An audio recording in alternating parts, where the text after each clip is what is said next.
Bismillahirrahmanirrahim. Assalamualaikum warahmatullahi wabarakatuh. Apa kabar anak-anak? Semoga kalian tetap diberikan kesehatan oleh Allah Subhanahu wa Ta'ala. Nah, pagi hari ini Bapak akan menyampaikan materi tentang organisasi di sekolah dan membiasakan hidup bergotong royong, rukun, dan saling tolong menolong. Nah, kenapa Bapak akan menyampaikan materi tentang saling tolong menolong?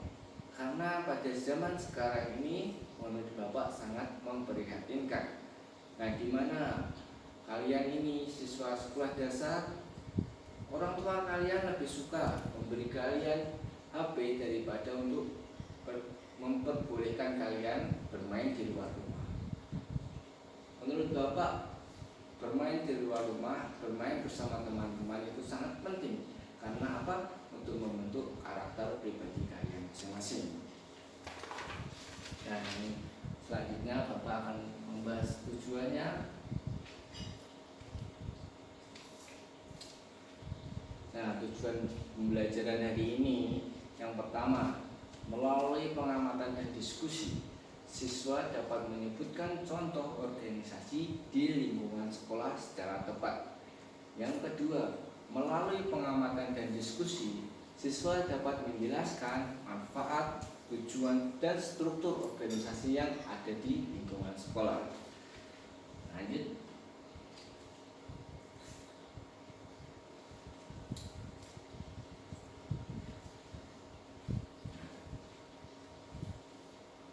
Di sekolah banyak macam organisasi yang ada. Sebelum kita membahas macam-macam organisasi yang ada di sekolah, Bapak akan membahas tentang organisasi. Apa sih organisasi itu?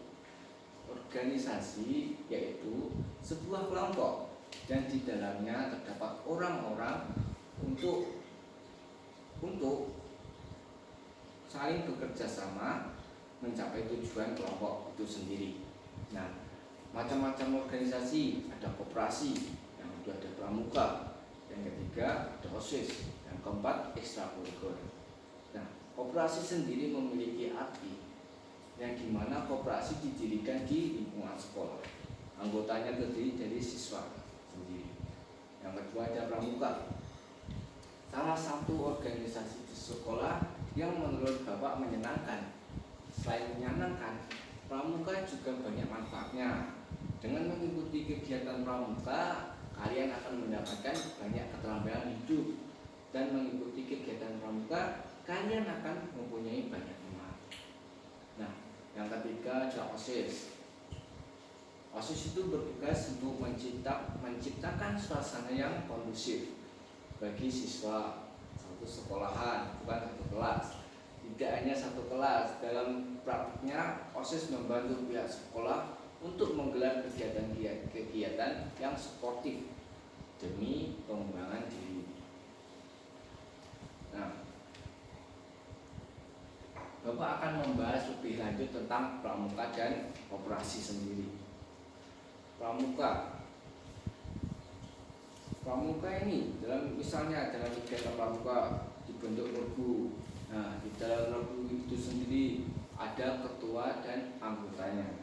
Nah, ada ketua dan anggota itu yang dinamakan dengan organisasi.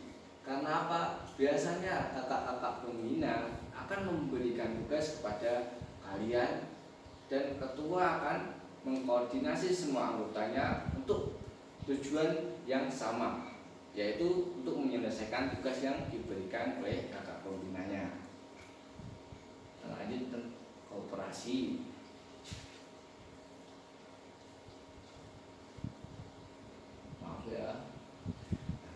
Koperasi ini sendiri didirikan di setiap sekolahan, tidak hanya sekolah kita saja, tetapi semua sekolahan pasti ada koperasi. Nah, di dalam koperasi yang pertama ada simpanan pokok. Simpanan pokok adalah sejumlah uang yang wajib dibayarkan oleh anggota kepada koperasi. Pembayarannya dilakukan pada saat menjadi anggota. Simpanan pokok tidak dapat diambil kembali selama bersangkutan masih menjadi anggota koperasi. Besaran simpanan pokok sama pada setiap anggota. kedua ada simpanan wajib. Nah, simpanan wajib adalah sejumlah simpanan yang harus dibayarkan oleh anggota kepada koperasi dalam waktu tertentu. Misalnya, simpanan wajib dibayarkan setiap bulan. Besaran simpanan wajib sama pada setiap bulannya. Simpanan wajib tidak dapat diambil kembali selama yang bersangkutan masih menjadi anggota koperasi. Yang ketiga ada dana cadangan. Nah, dana cadangan adalah sejumlah uang yang diperoleh dari sisa hasil usaha atau singkat SHU. Nah, dana ini digunakan dalam keadaan darurat dan keperluan penting lainnya. Yang keempat ada hibah. Nah, yang terakhir ini hibah adalah sejumlah uang atau barang yang bernilai yang diterima dari pihak lain yang tidak mengikat. Kita paham ya? Kita lanjut. Nah, sekarang tujuan dan manfaatnya kita mengikuti organisasi yang ada di sekolah. Yang pertama, belajar untuk mengolah waktu. Nah, ikut berorganisasi di sekolah akan memberi kesempatan bagi siswa untuk belajar lebih baik dalam mengolah waktu. Yang kedua, ada mengasah berbagai kemampuan. Organisasi di sekolah akan bermanfaat untuk mengasah berbagai kemampuan siswa. Misalnya, kemampuan berbicara di depan umum akan lebih baik. Yang ketiga, membangun kepercayaan diri. Berorganisasi di sekolah akan dapat membangun kepercayaan diri. Yang keempat, menjadi siswa terkenal. Nah, siswa yang aktif organisasi sekolah biasanya akan mudah untuk dikenali oleh guru sehingga nilai tambah di mata guru. Pak, lanjut.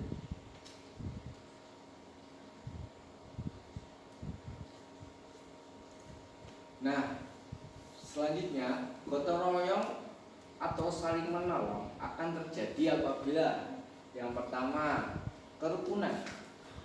Hidup rukun dapat diterapkan dalam kehidupan sehari-hari dengan cara menghormati pendapat orang lain, menerima perbedaan, dan saling mengejek satu sama lain. Nah, dalam kerukunan itu sendiri dalam sekolah ya, saling tolong menolong dalam kerja sama kita harus saling tolong menolong. Contohnya misal ada kerja bakti yang dilakukan di sekolah, kita harus saling tolong menolong. Nah, saling berbagi. Sebagaimana manusia, kita tidak bisa hidup sendiri. Manusia memerlukan orang lain untuk melakukan banyak hal.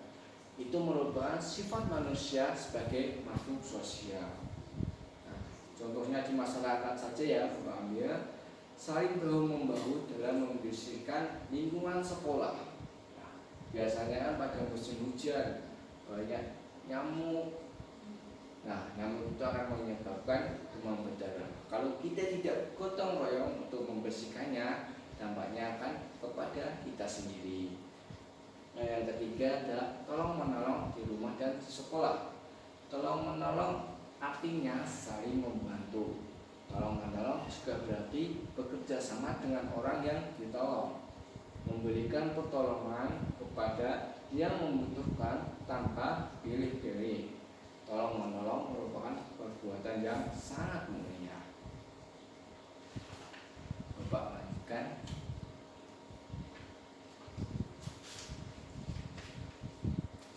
Nah, ini pentingnya saling berbagi dan saling tolong menolong. Dalam lingkungan rumah di sekolah pasti ada perbedaan agama, ras, suku, bangsa, dan lain-lain ya. Nah, tetapi harus tetap rukun di dalam masyarakat. Karena pentingnya saling berbagi dan saling tolong menolong tidak memandang agama, suku, bangsa, dan lain-lain. Nah, yang pertama ada berbagi. Berbagi dengan sesama tanpa memandang perbedaan agama, ras, suku bangsa merupakan sikap yang terpuji. Berbagi itu membantu teman yang membutuhkan bantuan dengan ikhlas tanpa mengharapkan imbalan, berbuat dengan hati yang tulus. Nah, contohnya saja ketika di dalam kelas biasanya kan teman kita tidak membawa alat tulis. Nah, di sana kita meminjami alat tulis kepada teman kita. Itu yang dinamakan dengan berbagi. Yang kedua, tolong menolong.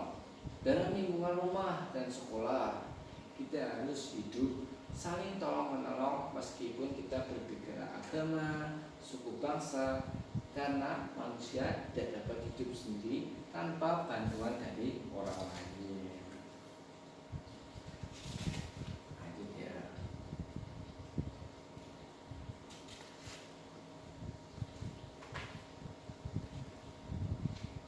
Maaf agak lama. Nah, hari ini Bapak akan memberikan cuplikan sebuah video bagaimana kita bersikap saling tolong menolong dan yang lainnya. Bapak akan menampilkan sebuah video.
Tadi video yang Bapak perlihatkan kepada kalian tentang manfaat tolong menolong.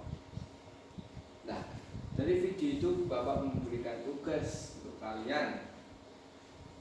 Kalian kan sudah mengamati video tersebut.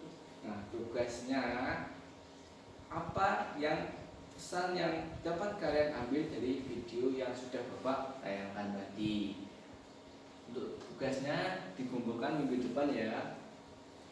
Nah, sekarang Bapak langsung ke kesimpulan dari pembelajaran hari ini. Nah, kesimpulannya adalah gotong royong merupakan bekerja bersama-sama untuk mencapai suatu hasil yang didambakan. Nah, istilah ini berasal dari gotong berarti bekerja dan royong berarti bersama. Gotong royong dapat dilaksanakan apabila masyarakatnya rukun. Rukun bisa terjadi di dalam keluarga, sekolah, dan masyarakat. Juga kita harus saling berbagi terhadap keluarga, mengerti tugas dan tanggung jawab anggota keluarga. Gotong royong di sekolah dan juga di masyarakat. Nah, sekian dulu pembahasan Bapak tentang materi organisasi dan gotong royong saling tolong menolong. Nah, kurang lebihnya mohon maaf. Wassalamualaikum warahmatullahi wabarakatuh.